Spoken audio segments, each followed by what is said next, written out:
Hey, what's up everybody? This is Flashback Toys and Collectibles, and today I'm going to be opening up Buzzsaw Hordak from the Masters of the Universe Classics toy line. So this is the standard Classics packaging. We got the sticker for the evil Horde on here. Ruthless leader with blaster blade. On the back here it shows some of the other figures available, such as Multibot, Extendar, Snout Spout, Rio Blast, and Dragster. Okay, let's open this guy up. And with all my figures, I like to just cut off the bubbles and save the card back. So I'm just going to use a razor blade here and cut at the base of the bubble. Now I can pop the bubble off. And I'll just save this card back with the rest of mine. Alright, so this guy is trapped inside this piece of plastic. I need to cut him loose. A couple rubber bands hold him in place.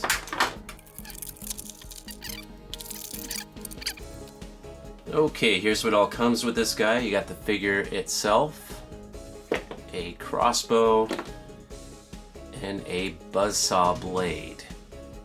Now I don't think this guy is functional. Meaning I don't think the buzzsaw feature actually works on this. I think it's all for looks, but I'm gonna find out here. So the chest pops open, and then this saw can go inside there, but there's no way to launch the blade. So that's unfortunate. It's all for looks. It does look really cool, but I would like this to function. This guy has some amazing features and detail. Now one thing I'm noticing is the cape and the hood are kind of one piece, and it's kind of loose. It kind of can move back and forth. With the old Hordak figures, this hood and the head were all one piece, so it couldn't move like that. He has an armband on the side here. It appears to be kind of a hard plastic, and I think it's glued in place. There's some really nice detail on this bat on the chest here. You got some red accents right here. Some silver on the belt. A couple bats on the boots there. And the cape here kind of has like a, I guess a shredded look to the bottom of it here. So the cape looks pretty neat. Here's a look at the crossbow. Now one thing that's kind of a bummer is this crossbow doesn't like load on the original crossbow for the 80s figure. The crossbow would clip in place, and then you can press a tab to make it shoot, even though it didn't have any arrows.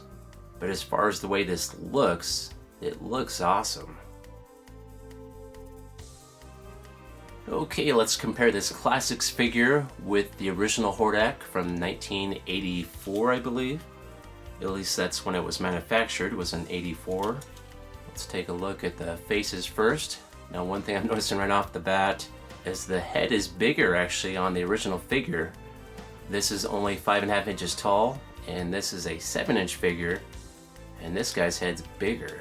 Now another big difference with these two heads is this head kind of molds into the hood, where on this guy, the head and the hood are kind of separated. So there's more features with the face on this guy. So you can see that the ears are sticking out. You can see more of the top of the head there. Where on this guy, the ears and the top of the head kind of blend in with the hood. And this new guy does have some molded teeth that are painted. And with the original figure, there's no molded teeth, they're just painted on. If I had to pick a favorite head between these two figures, I'd probably have to go with the original one right here. This guy's still cool, but I just like the way this one looks a little bit more. Alright, let's compare the chest armor. The red bats are about the same size. They both have the silver on the belt and the red bats on the boots. And this guy would originally had a cape that hooked to the back right here, but it's missing. Now one thing I am curious about is if the armor comes off on this guy. It appears that the chest armor is all molded into the upper body, so it is not removable. Let's see how well he holds the crossbow. So the crossbow has a peg right there. That can go inside of his hand. You can hold it just like that. It is kind of loose. Let's try the other hand here. So we can hold that crossbow just fine in either hand. This guy stands up really easy because he can kind of balance on the back of his cape here. Kind of makes a balancing point, so you don't really even have to try to make this guy stand up. So after quite a bit of effort, I finally got this head to pop off. It was a really tight fit, but you can see how this goes together. So the hood and the cape are all one piece. That goes on the neck, and then the head pops on. I would much prefer if the head and the hood were one piece and the cape was separate, kind of like how they did here on the Origins figure. You can see the hood and head are one piece. I think that looks way better. Let's see what it looks like without the hood or cape on. This guy really needs that hood and cape to cover up that ugliness. Jeez. He looks like a completely different figure without that hood and cape.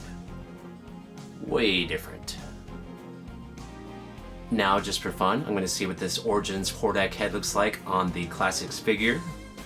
And it doesn't necessarily fit this figure very well, at least the neck post, but it does go on there.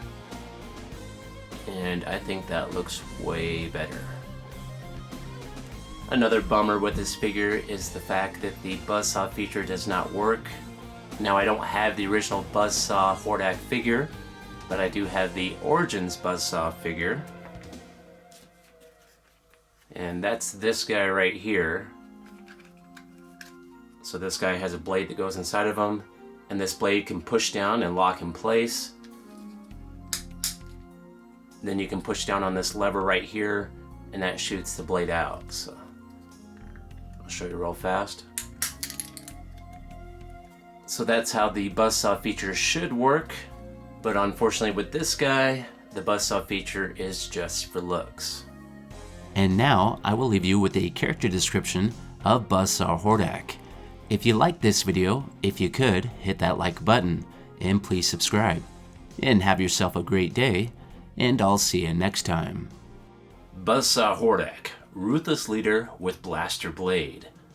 After King Miro and Randor returned from exile on Despondos, the three towers returned to the surface, signaling the time when the Second Ultimate Battleground would commence. To prepare for this battle, Hordak invaded Central Tower in an attempt to steal the secret of time travel, but without the cosmic key to channel the tower's energy, Hordak's body was mutated, creating a buzzsaw blaster, which could lash out at any enemy from his chest. During their final battle, Skeletor magically drained Hordak's essence, revealing the secrets and might of the Horde Empire. But in Hordak's last breath, while he appeared to be surrounded and defenseless, Hordak's buzzsaw blasts were unleashed, striking out at Skeletor in a final cataclysmic blow. If not for nearby Bionotops, Skeletor would have indeed perished, and Hordak's revenge would have been complete.